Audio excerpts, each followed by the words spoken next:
Hello everyone, sorry to all my viewers. Today we will recap the best movie of 2024.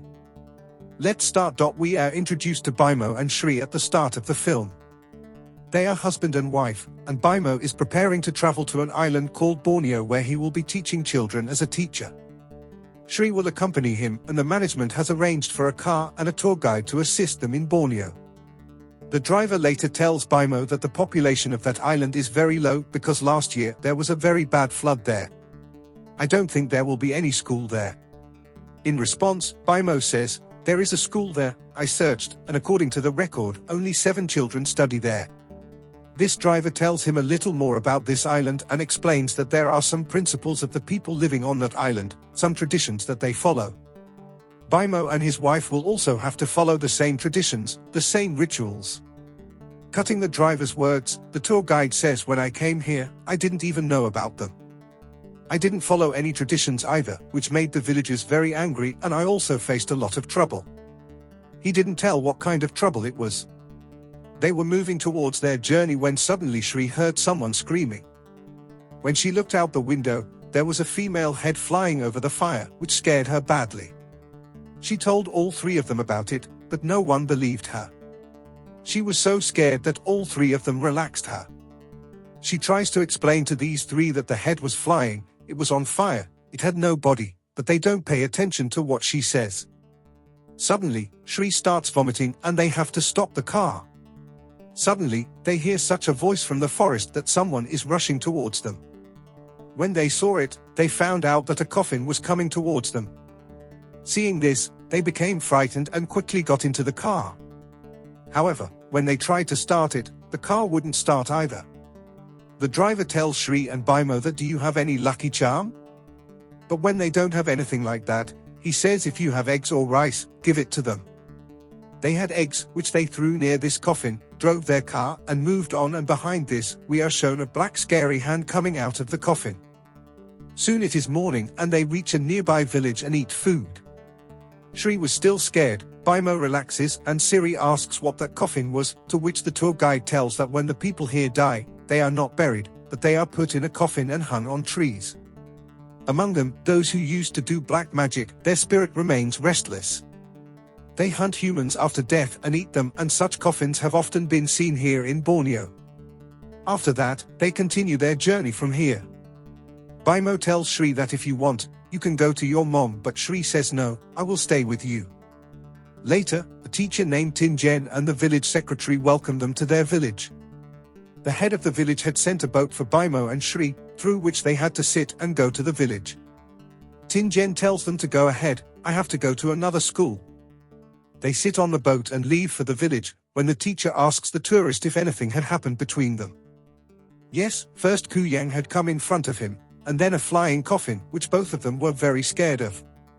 Tingen says in response, "Okay, now they will have to face a lot of difficulties here." The prediction of this girl coming here had already been made specifically. It wasn't Siri, but the villagers predicted that a lady from another island would come here, and what will be the result of this, we will see later. Here it is shown that Bimo and Shri have reached the village. The village secretary drops them on the bank of the village and leaves. They had to go ahead of themselves. This path through the dense forest was scaring both of them. Here they see a lot of coffins attached by the trees, which disturbed Shri a lot, and Bimo somehow takes her out of this place while relaxing her. Moving forward, they ask an old lady for the way to the school. The lady tells them the way, but they notice a man standing with. The lady was looking at them strangely. When they come to the school, they first meet the principal here.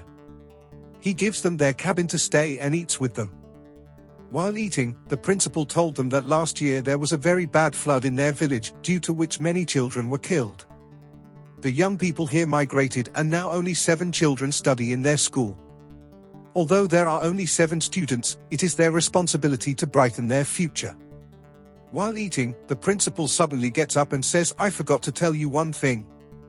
It is our tradition that some of our food has to be given to us outside in the forests. The reason behind this belief is that we think whatever nature has given us, we must return a part of it back to nature." After explaining everything, the principal tells Shri before leaving that she is welcome to come to the school and teach if she wants.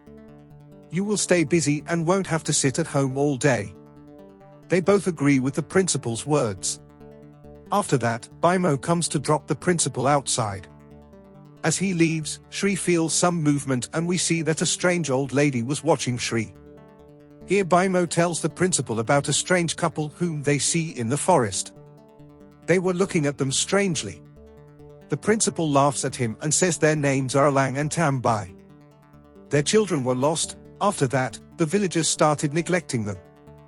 They also started living in the forest away from the villagers. The villagers believed that Tambai practiced black magic and that she was responsible for the flood that came to the village. The woman whose principal was talking about is the same woman who is still watching Siri. The principal leaves, they also go to sleep, and in the middle of the night, their door knocks. When Bimo gets up to check, a woman quickly enters their house. This was Tambai, who doesn't say anything to them, but after looking at them closely, she touches Shri's stomach and leaves. They were very scared of her behavior. In the morning, they tell the principal and the principal says with a smile, there is nothing to worry about. Tambai does the same with all new people. Anyway, now they both start their duty. The class in which Siri was teaching, there were only 4 students, but as she picks up the book and looks at the students, she starts seeing ghosts of dead children in the whole class. She gets very scared of this thing and comes home and tells this to Bimo. Bimo says to her, I don't think anything like this happened, these must be your illusions. Maybe you've taken the driver's words too seriously, don't think too much. Bimo leaves from here. After this, Shri sees a man's shadow behind her curtain. As she goes to the window and removes the curtain, there was no one. While eating dinner at night, she says to Bimo, I think someone is keeping an eye on us all the time. In response, Bimo says there is nothing like that, you are delusional. Everything will be fine. You do one thing, meet the locals here. If you respect the locals, they will also take care of you. The next day, we see Bimo and Shri in the school. They were playing with the children when suddenly they saw Tambai near the tree. Immediately after that, they hear the screams of a child from the school. When they went inside to check, they saw that a girl had broken the roof and gone inside. Bimo climbs on a table to save her and goes to her, and inside the roof, he finds her in a possessed state, like something has taken control of her. Her eyes were getting weird, and blood was coming out of her mouth. This girl was scaring Bimo. Before he could do anything, he heard Shri screaming from the other room. When they went to check, Shri was locked in the other room, and there she could see the spirits of many children. The ghosts of dead children pointed to her stomach and chanted, sacrifice, sacrifice. Shri was even more frightened by this incident, and her stomach also began to hurt. After a while, the door of the room where Shri was locked opened on its own, revealing Shri lying unconscious. Meanwhile, the girl who had been on the roof of the classroom performing strange rituals also faints. The scene cuts and we are shown that someone had burned the boat that was supposed to take them there, and they also knew that Kuyang must have done this. Bimo notices here that a lot of people standing near the boat are suddenly possessed, and Tambai, who is standing far away, is watching all this quietly. As he goes near Tambai, Tambai disappears from there. When he came back to Shri, he saw that Shri was lost somewhere in this crowd. He looks for his wife, Shri, everywhere, but when he doesn't find her anywhere, he becomes very upset and goes to the school to find her, where he encounters the same girl who was possessed the previous day. When Bimo asks him about Shri, she points towards the forest. When Bimo goes there, he finds Shri's scarf and jewelry, but she had never worn such a bracelet. He remembered that he had seen such a bracelet in the hands of the secretary. He went to the secretary's house and started fighting with him. I know that you have kidnapped Shri. Look, I found your bracelet near her clothes, but suddenly, Bimo got quiet seeing that the secretary was still wearing his bracelet. Similarly, Tingen also had another bracelet. The news of Siri's disappearance had spread all over the city. That's why the village head and Mina come here to Bimo. Mina tells Bimo that if you have found Tingen's bracelet there, it means Tingen has kidnapped your wife, and I think he is the one who is helping Tambai. Now Mina performs a magic to find Shri, and because of this magic, a smoke is created, and that smoke takes them to Shri. As they reach Shri, Kuyang tries to scare them. However, Bimo remains brave and rescues his wife, Shri, who is unconscious at the time. They pick up Shri and bring her to a forest-covered cabin. Meena discovers that Kuyang has found out she is there. That's why she recites a magic spell around the cabin, preventing Kuyang from entering. Then she goes inside the room and starts casting a magic spell around Shri. She instructs the secretary and Bimo to go and kill Tambai so that she cannot cast a magic spell on Shri again. As they reach Tambai, they see that Tambai was casting a magic spell, and before they kill Tambai, Tambai stops them and says what they see is not true. The truth is, there is another Kuyang in this village besides me, and that Kuyang is after Shri. I was trying to save Shri's child because I knew the other Kuyang would sacrifice the child to increase her powers. The scene cuts to Tingen, who is still looking for the real Kuyang using Kuyang's hair. When he takes the hair to Tambai, it doesn't move, but it moves when he goes to Meena.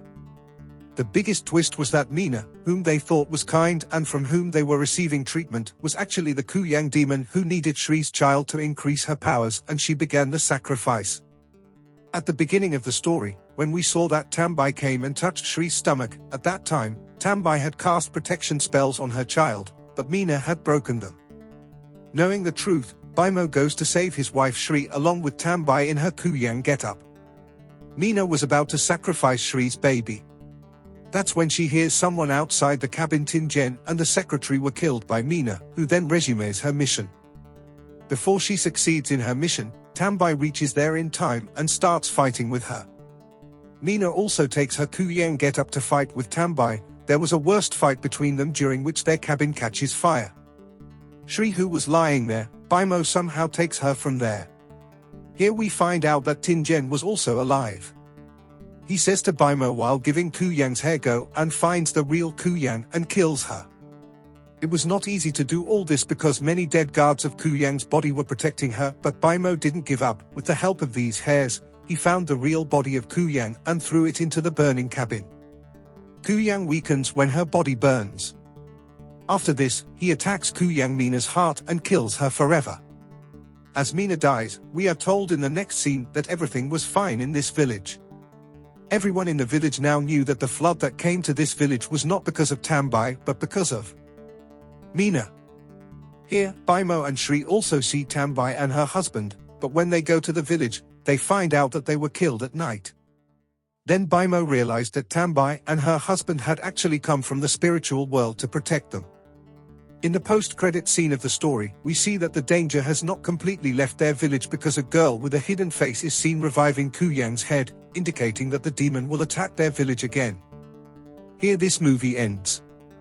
If you like the recap, subscribe the channel.